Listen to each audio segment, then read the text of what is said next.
Good morning, students. Today we are going to start a new chapter, chapter number 3. Chapter number 3, that is metal forming process.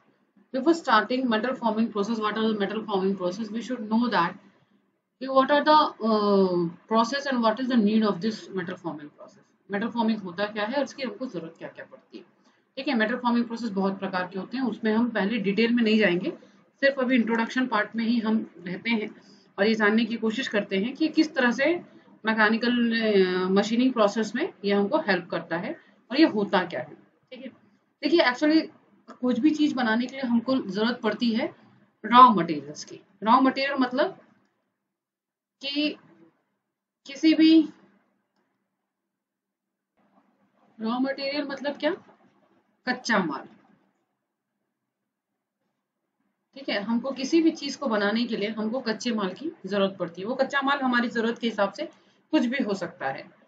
ठीक है, कई अगर हम लकड़ी की चीजें बना रहे हैं तो जंगल से हमको लकड़ी चाहिए. मिट्टी की चीजें मिट्टी से चीजें बना रहे हैं तो हमको मिट्टी चाहिए. सिरेमिक की चीजें बना रहे हैं तो हमको सिरेमिक पाउडर की जरूरत पड़ती है. ठीक है, लोहे की चीजें बना रहे हैं तो हमको लोहा चाहिए.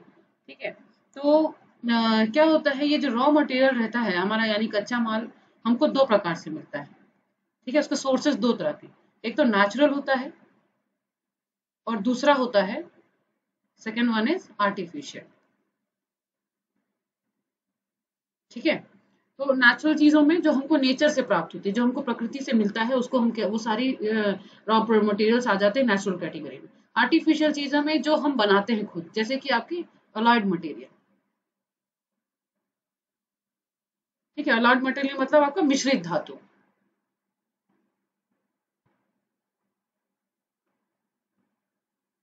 मिश्रित धातु. ठीक है, तो हम जो चीजें हम खुद बनाते हैं वो आर्टिफिशियल की कैटेगरी में आ जाती है. ओके, तो जब हम आर्टिफिशियल कैटेगरी की बातें करते हैं, नेचुरल तो आपको बारे में मालूम ही है, हमको पहाड़ों से लोहा मिल जाता है. कई प्रकार के खनिज हमको हमारी जंगलों से पहाड़ों से मिल जाते हैं, है ना. कई प्रकार की लकड़ियां हमको जंगलों से मिल जाती है. बहुत सारी चीजें हैं, है ना, जो हमको नेचर की तरफ से मिलती है, जिनका हम अपने हिसाब से इस्तेमाल करते हैं. आर्टिफिशियल चीजों में बहुत सारी चीजें आ जाती है, जैसे मैंने अभी उदाहरण दिया आपको मिश्रित धातु का. ठीक है, तो मिश्रित धातु जो हो चाहे और भी अलग कोई मटेरियल टाइप हो, है ना. हमको कोई भी मटेरियल बनाना है, मिश्रित धातु का एक प्रकार है, जैसे सबसे कॉमन प्रकार है स्टील, है ना. ग्लास हो गया. ओके, हमको ग्लास से कोई चीज बनानी है, स्टील से बनानी है हमको. ठीक है, और सिरेमिक्स हो गए, है ना. तो ये सारी चीजें आ जाती है आपके आर्टिफिशियल चीजों में. ओके, तो जब भी हम कोई भी चीज आर्टिफिशियली बनाते हैं तो कुछ इसमें से ऐसे प्रोसेस होते हैं, इनको बनाने के लिए कुछ ऐसे प्रोसेस होते हैं जिनका इस्तेमाल हम करते हैं इन चीजों को बनाने के लिए. ठीक है, तो ये जो प्रोसेस होते हैं, ये प्रोसेस जो हमारे रहते हैं, वो कई बार जब इनका हम इस्तेमाल करते हैं तो वो मटेरियल के किसी भी मटेरियल की प्रॉपर्टीज को इंक्रीज कर देता है. ठीक है, मटेरियल्स की प्रॉपर्टी किस तरह की होती है, मैकेनिकल प्रॉपर्टी, इलेक्ट्रिकल प्रॉपर्टी, है ना, इलेक्ट्रिकल कंडक्टिविटी, केमिकल प्रॉपर्टी. ये सारी प्रॉपर्टी जो होती है, थर्मल प्रॉपर्टी जो आपने पहले पढ़ी हुई है, इन प्रॉपर्टीज को इंक्रीज कर देता है. ठीक है, कुछ प्रोसेस ऐसे होते हैं जो हमारे फिनिश्ड प्रोडक्ट को, जो हमारा लास्ट में जो प्रोडक्ट होता है उसको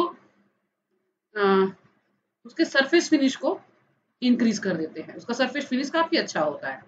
ठीक है, उसका सरफेस फिनिश को इंक्रीज कर देते हैं. कुछ प्रोडक्ट ऐसे होते हैं जो डायमेंशनली बहुत एक्यूरेट होते हैं, तो जरूरत के हिसाब से हम उन प्रोसेस को चूज करते जाते हैं. अगर हमको किसी प्रोडक्ट में हमको ऐसा प्रोडक्ट बनाना है जिसकी मटेरियल प्रॉपर्टी अच्छी हो, तो हम उस प्रकार का प्रोसेस इस्तेमाल करते हैं जिसमें मटेरियल प्रॉपर्टी इंप्रूव होती है. हमको ऐसा प्रोडक्ट चाहिए जिसकी फिनिश्ड सरफेस फिनिशिंग अच्छी हो, तो हम उस प्रकार का प्रोसेस यूज करते हैं जो सरफेस फिनिश अच्छी देता है. ठीक है, डायमेंशनल एक्यूरेसी के लिए हम उस तरह का प्रोसेस यूज करते हैं. तो ये कौन कौन से प्रोसेस हैं जो इस तरह के प्रॉपर्टीज बढ़ाती है फाइनल प्रोडक्ट में, है ना. ये सारी चीजें हमको मिलती हैं हमारे फाइनल प्रोडक्ट्स में.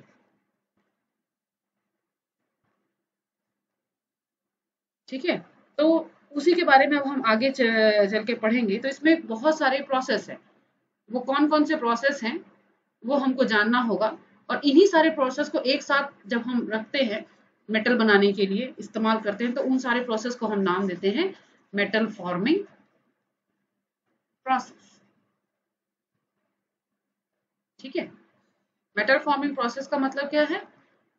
फॉर्मिंग मतलब बनाना, मेटल मतलब हम आर्टिफिशियल तरीके से जिन भी मेटल का, जिन भी धातुओं का हम निर्माण करेंगे, वो सारे उन्हीं सारी प्रक्रिया को, उन्हीं सारे प्रोसेस को हम मेटल फॉर्मिंग प्रोसेस के अंदर में डालते हैं। ठीक है, तो जो बेस्ट प्रोसेस है, बेस्ट प्रोसेस जो है हमारे पास में, जो हमारे लिए ये ऊपर जो मैंने नाम बताए हैं आपको, फॉलोइंग नेम्स जो मैंने आपको बताए हैं, उसमें जो मदद करती हैं उनको इम्प्रूव करने के लिए, उनको दो तरीके से बांटा गया है। ठीक है, मेटल फॉर्मिंग प्रोसेस को दो तरीके से बांटा बांटा गया है। एक को बोलते हैं हम कोल्ड फॉर्मिंग, और दूसरे को हम बोलते हैं हॉट फॉर्मिंग। इसको आप ये भी कह सकते हैं कोल्ड वर्किंग प्रोसेस या हॉट वर्किंग प्रोसेस। दो प्रकार से होते हैं। कोल्ड वर्किंग प्रोसेस में कौन कौन से प्रोसेस आते हैं? ड्राइंग प्रोसेस, ये मैं आपको एक्सप्लेन भी करती जाऊंगी, ठीक है, धीरे धीरे एक एक करके। स्क्वीजिंग प्रोसेस, ठीक है, बेंडिंग प्रोसेस। समझ में आ रहा है? ड्राइंग प्रोसेस मतलब किसी भी चीज, जब हम वायर ड्रॉ करते हैं, वायर को जब हम निकालते हैं, है ना, तो वो कोल्ड, क्योंकि इसमें किसी तरह की हीट की जनरेशन नहीं हो रही और एक्स्ट्रा हीट का जरूरत हम नहीं लगा कर रहे हैं, एक्स्ट्रा हीट का एप्लीकेशन हम इसमें नहीं करते हैं, इसीलिए ये कोल्ड फॉर्मिंग। स्क्वीजिंग मतलब किसी भी चीज को निचोड़ना, है ना, निचोड़ करके निकालना। तो ये जैसे हम क्या कहते हैं, आपने टोमेटो केचप सभी ने यूज किया, उसका पाउच, किसी भी चीज का पाउच है, शैम्पू का पाउच, हम क्या करते हैं, जब लास्ट में बचता है तो हम उसको निचोड़ करके गार करके निकालते हैं, तो that is called as a squeezing. ठीक है, तो वो भी एक तरह का प्रोसेस है जो, जिसमें हम किसी भी तरह का हीट एप्लीकेशन नहीं करते, तो वो उस प्रोसेस को हम कहते हैं स्क्वीजिंग। एंड बेंडिंग प्रोसेस हो गया, ठीक है, शेयरिंग प्रोसेस, फिर hobbing process, short pinning, okay, and cold extruding. So these are the process which comes under the cold forming or cold working process. Cold working process से आपको ये सारे example से समझ में आ रहा होगा कि जिसमें हीट का एप्लीकेशन नहीं होता है, ठीक है, जिसमें हम ऊष्मा का इस्तेमाल नहीं करते हैं, उसको हम कहते हैं कोल्ड, क्योंकि ठंडा है, as the name suggest. Okay, now what are the hot forming process? That means heat application is there. ठीक है, तो हॉट फॉर्मिंग प्रोसेस में कौन कौन से प्रोसेस आ जाते हैं आपके? रोलिंग, फोर्जिंग, ये सब बहुत इंपॉर्टेंट प्रोसेस है हॉट फॉर्मिंग के, इनको भी मैं आपको एक्सप्लेन करते जाऊंगी। Pipe welding, hot piercing,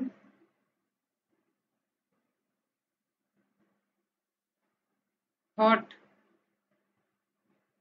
drawing, hot spinning, यहाँ कोल्ड एक्सट्रूडिंग, यहाँ पर हॉट एक्सट्रूडिंग। ठीक है, ये भी एक तरह का मेटल फॉर्मिंग प्रोसेस है। अब जो हमारा फोर्जिंग प्रोसेस है, फोर्जिंग प्रोसेस में कई तरह की फोर्जिंग होती है, जिसमें मेन है आपका, ब्रॉडली क्लासिफाई करेंगे तो एक होता है हैंड फोर्जिंग और दूसरा होता है मशीन फोर्जिंग। इसको भी मैं आपको लेटर एक्सप्लेन करूंगी। फोर्थ फॉर्मिंग प्रोसेस जो है, अगर इसको हम सेकंड नाम दें, सॉरी थर्ड नाम दें, तो फोर्थ फॉर्मिंग प्रोसेस आ जाएगा हमारा कास्टिंग। कास्टिंग के बारे में अभी लेटेस्ट एग्जाम्पल, लेटेस्ट वीडियो में मैंने आपको पढ़ाया था। कास्टिंग में बहुत प्रकार हो जाता है हमारा। सैंड कास्टिंग, ये भी एक तरह का मेटल फॉर्मिंग प्रोसेस है। Shell moulding, okay, permanent mould casting, die casting, centrifugal casting, investment casting, plaster casting, slush casting. ठीक है, तो ये सारे जो प्रोसेस जो मैंने प्रीवियस वीडियो में मैंने आपको बताए थे कास्टिंग प्रोसेसेस में, वो सारे प्रोसेस इसमें आ जाते हैं। So before starting and explaining everything about all this process, drawing, squeezing, bending, shearing, hobbing and rolling for forging, ये सब जानने से पहले हमको ये जानना जरूरी है what is the basic difference between cold forming process and the hot forming process. Okay तो हमको ये जानना बहुत ज्यादा जरूरी है कि हम सबसे पहले डिफरेंस जान लें कि इन दोनों में अंतर क्या होता है. जैसा नाम बता रहा है कोल्ड वर्किंग, हॉट वर्किंग, इनके अलावा इनमें क्या डिफरेंसेस है. ठीक है, तो एक एक करके देखते हैं हम. यहाँ पे मैं कोल्ड फॉर्मिंग के बारे में बताती जाऊंगी आपको. टेबल बना लेते हैं ताकि आपको अंतर समझ में आता चले जाए. सॉरी,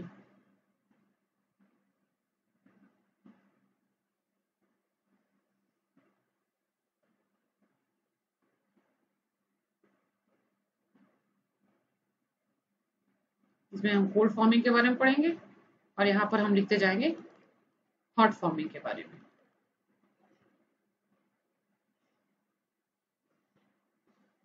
ठीक है, तो कोल्ड फॉर्मिंग में देखते हैं.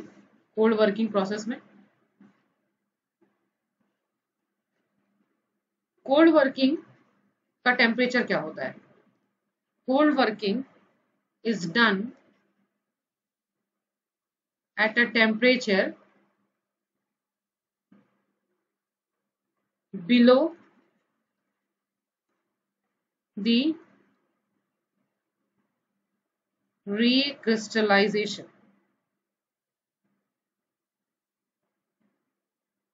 ठीक है, रिक्रिस्टलाइजेशन टेम्परेचर क्या होता है आपने मटेरियल साइंस में पढ़ा होगा.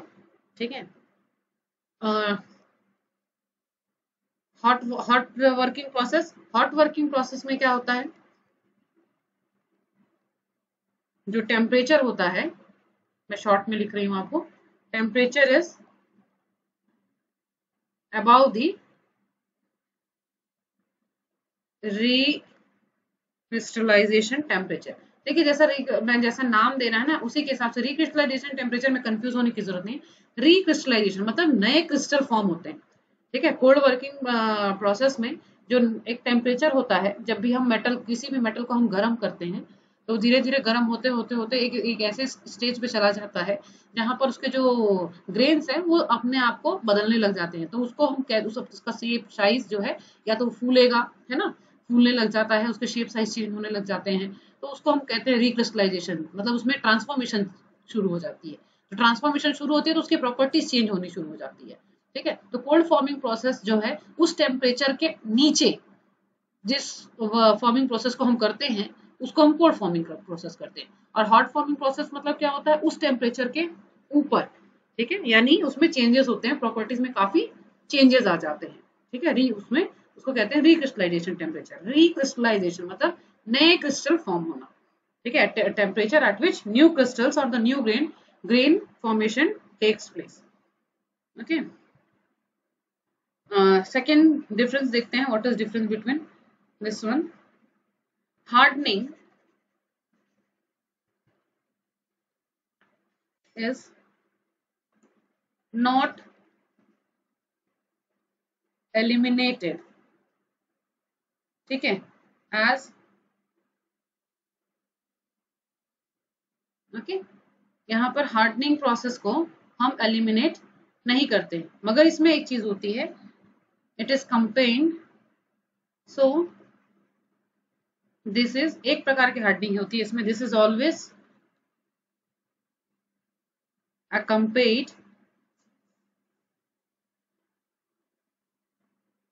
by strain hardening. ओके, इसमें स्ट्रेन हार्डनिंग होती है. मतलब लेंथ बढ़ता चला जाएगा तो ऑब्जेक्ट जो है हमारा हार्ड होता चला जाएगा. ओके, इसका सेकेंड डिफरेंस क्या है, इसमें हार्डनिंग होती है आपकी ड्यू टू प्लास्टिक डिफॉर्मेशन, क्योंकि इसमें रिक्रिस्टलाइजेशन हो रहा है ना. Hardening due to plastic deformation. ठीक, is completely eliminated by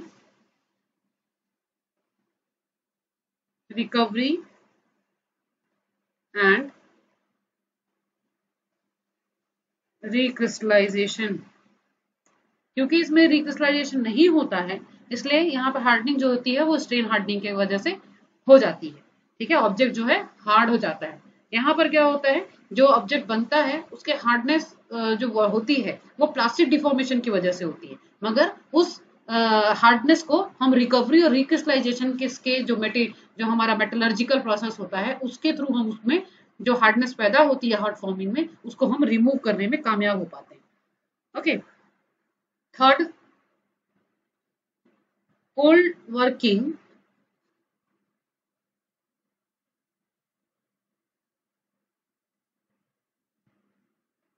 decreases the value of elongation,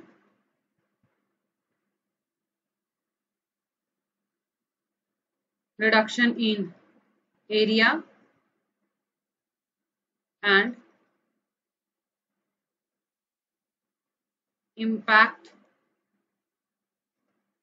values. Okay,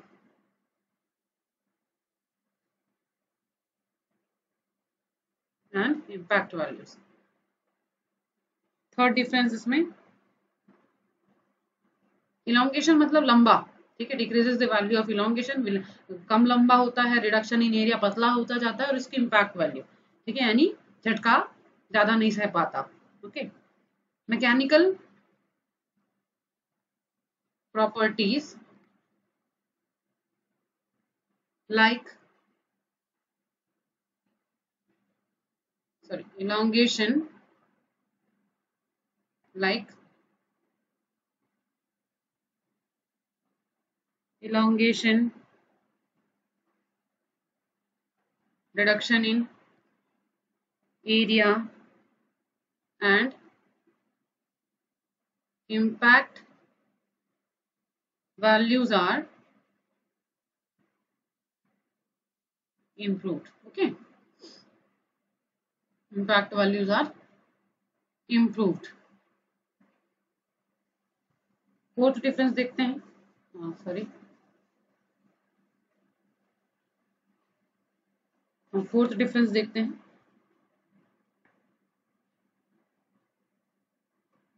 इसमें जो है ग्रेन्स हैं, ग्रेन्स आर इलोंगेटेड, इलोंगेटेड मतलब उसकी लंबाई बढ़ जाती है, ठीक है, फैल जाते हैं। Grains are elongated as crystallization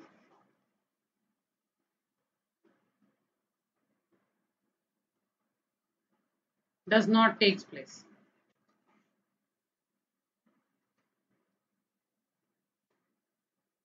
इसमें इसमें होता है refinement, refinement of crystals occurs. Fifth difference है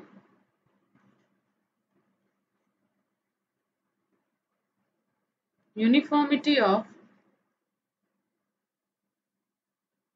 material is lost and properties are affected a lot, ठीक है,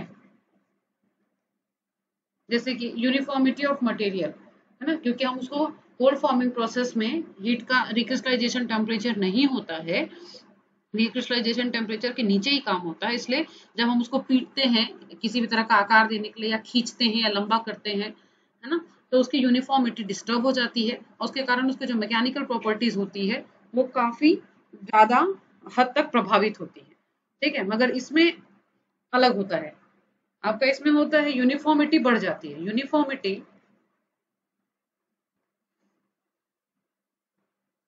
ऑफ मटेरियल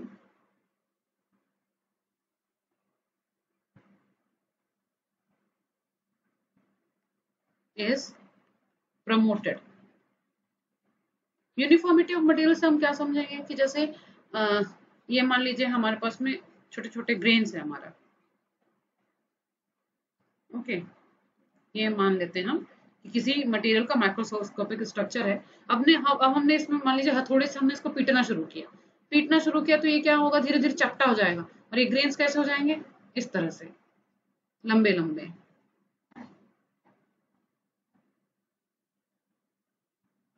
ठीक है, तो इससे क्या होता है, ये देखिए यूनिफॉर्म नहीं रह जाता। जबकि इसमें क्या होता है, रिक्रिस्टलाइजेशन टेम्परेचर की वजह से होता है, तो इसमें क्या होता है, ये आपका परफेक्ट शेप में रहता है पहले तो। और जब हमने ग्रेन्स हमारे वैसे ही थे जैसा यहाँ पर था, सेम कंडीशन रहती, पर यहाँ पर जब हमने इसको पीटा तो ये इस तरह का रूप ले लिया। इसमें क्या होता है, जो टेढ़ा मेढ़ा है ना, वो पूरा का पूरा जो शेप है वो एकदम सेट हो जाता है, यूनिफॉर्मिटी उसकी बढ़ जाती है। ठीक है,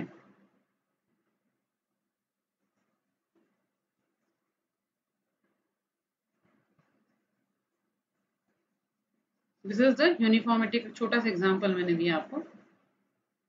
now next we will see next property, sixth difference, chances of crack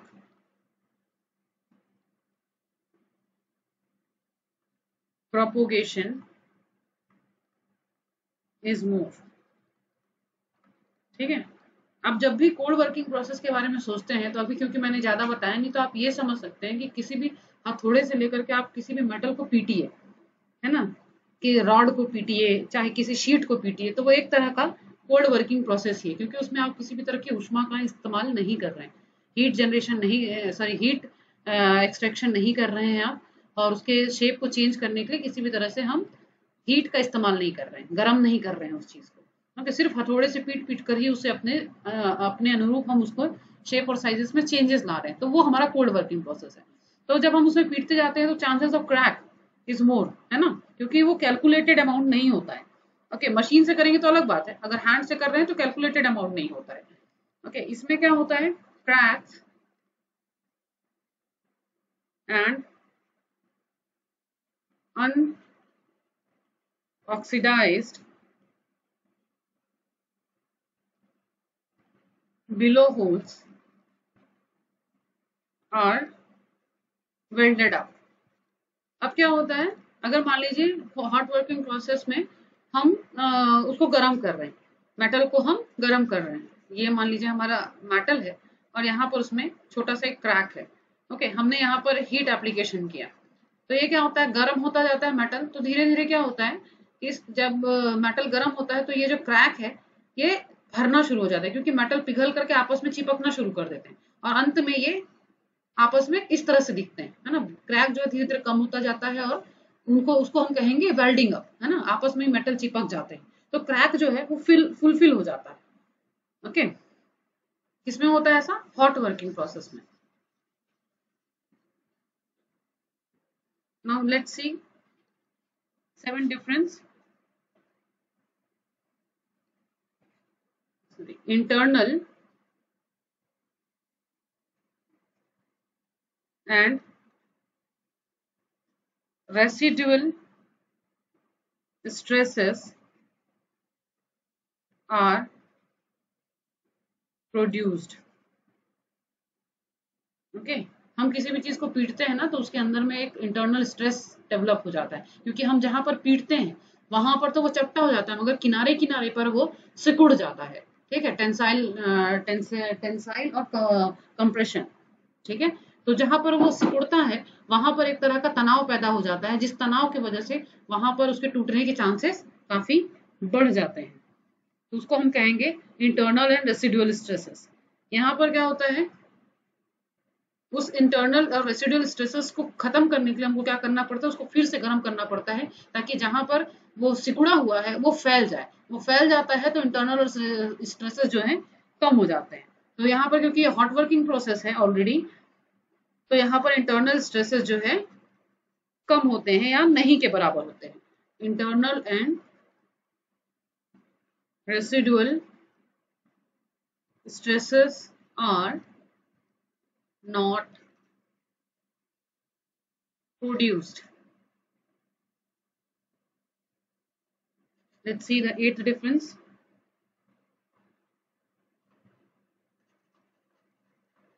more stress is required for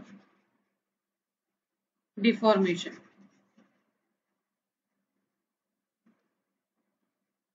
यहाँ less stress is required.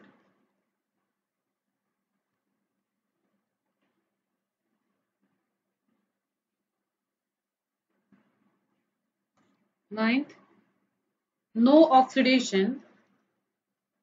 Oxidation मतलब ऑक्सीजन के साथ reaction. Okay, no oxidation of metal occurs, क्योंकि केमिकल प्रॉपर्टी में कोई भी changes नहीं आते हैं. ठीक है, ड्यूरिंग वर्किंग.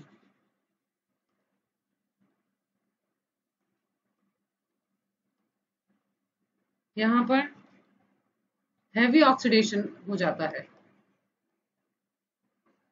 क्योंकि गर्म होता है तो उसकी केमिकल प्रॉपर्टीज में भी काफी चेंजेस आ जाते हैं. इसके वजह से ऑक्सीडेशन होने के चांसेस बहुत हो जाते हैं occurs during working.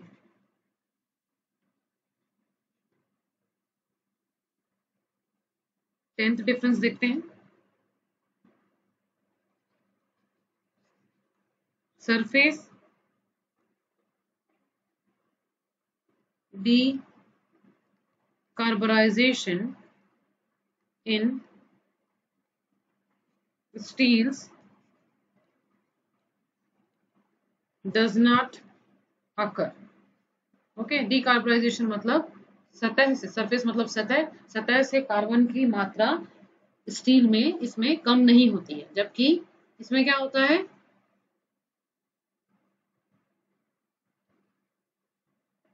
Surface decarbonisation in steel occurs at high temperature. High temperature में स्टील के सरफेस से कार्बन के जो कण हैं वो कम हो जाते हैं, किसमें, hot working process. So these are the 10 differences of the cold working process and hot working process. Now let us discuss about the advantages and disadvantages of this process. What are the advantages of the hot working process and disadvantages of the hot working process? Okay, we will continue this advantage and disadvantage in next class.